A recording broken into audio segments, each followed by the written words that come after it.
Okay, question 26 deals with limiting reactants. If 3.55 grams of sodium sulfate and 8.53 grams of barium nitrate are dissolved in water, barium sulfate will precipitate. And we know that because it says it's a solid right here.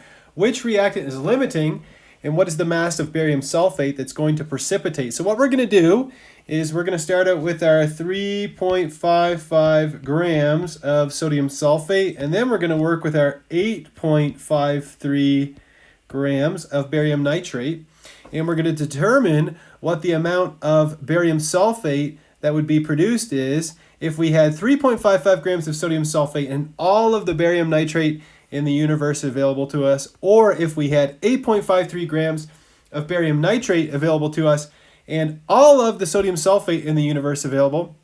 And whichever one of those produces the smallest amount of barium sulfate, that will be the limiting reactant, and it'll tell us exactly how much barium sulfate will be produced. And so let's start with our sodium sulfate. There's a lot of dimensional analysis here. So 3.55 grams of sodium sulfate, and I've gone ahead and calculated the formula mass of sodium sulfate, which is one for every 1 mole of sodium sulfate. I have, 142.02.04 grams of sodium sulfate, like that.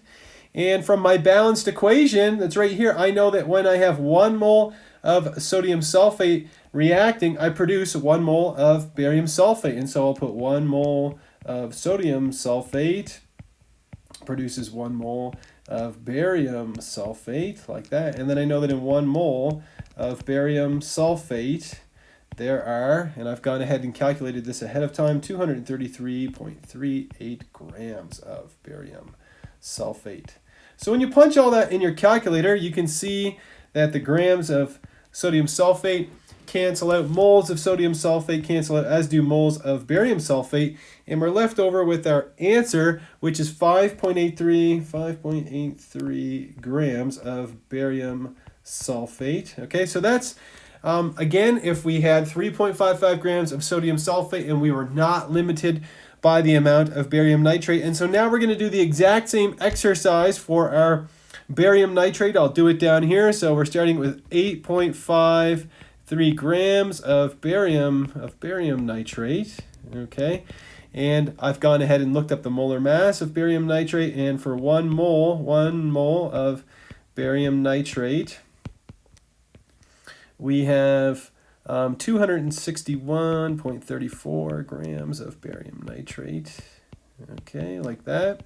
Then from my balanced equation, I see that when I consume 1 mole of barium nitrate, I produce 1 mole of barium sulfate. And so I can put that conversion factor in here, 1 mole of barium nitrate, like that, gives me 1 mole of barium sulfate, like that. And I can use this conversion factor at the end, that in 1 mole of barium sulfate, there is exactly 233.38 grams of barium sulfate, like that. Again, you can see that the units all cancel out. Grams of barium nitrate, moles of barium nitrate, moles of barium sulfate, and I'm going to be left over with the mass of barium sulfate that I would obtain, and that would be 7.62 grams of barium sulfate. Now ask yourself, which one of these numbers is lower, 5.83 or 7.62? And the answer is 5.83 is a lower number. And so this is going to be our yield of barium sulfate. And therefore, we're limited by the amount of sodium sulfate. So sodium sulfate is the limiting reactant, and we end up producing 5.83 grams of barium sulfate.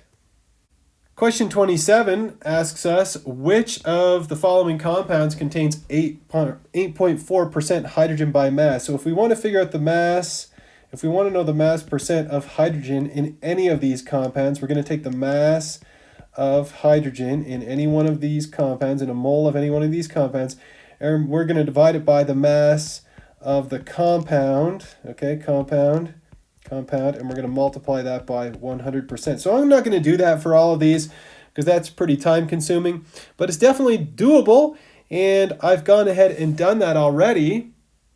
And so when you do that for this compound, N2H4, you end up with 4 times the mass of one hydrogen, which is around 1 gram per mole. I'll just do it quickly here. Divided by the total mass. The total mass is going to be 2 times the mass of nitrogen, which is around 14 grams per mole, plus 4 grams per mole, right, for the 4 hydrogens. Anyhow, I'm kind of just doing some quick and dirty math here, what I call back of a napkin calculation. Anyhow, you take all that and you multiply it by 100%, and you get 12.5%, and that's not 8.4%. Now, I've gone ahead and done it for the rest of them. For the next one, which is nitric acid, I got 1.6% hydrogen. For the next one, which is ammonium carbonate, I got 8.4%, so that's the correct answer. And for the last one, ammonia, I got 17.6%. And so, again, you should be able to calculate the mass percentage of an element in a compound.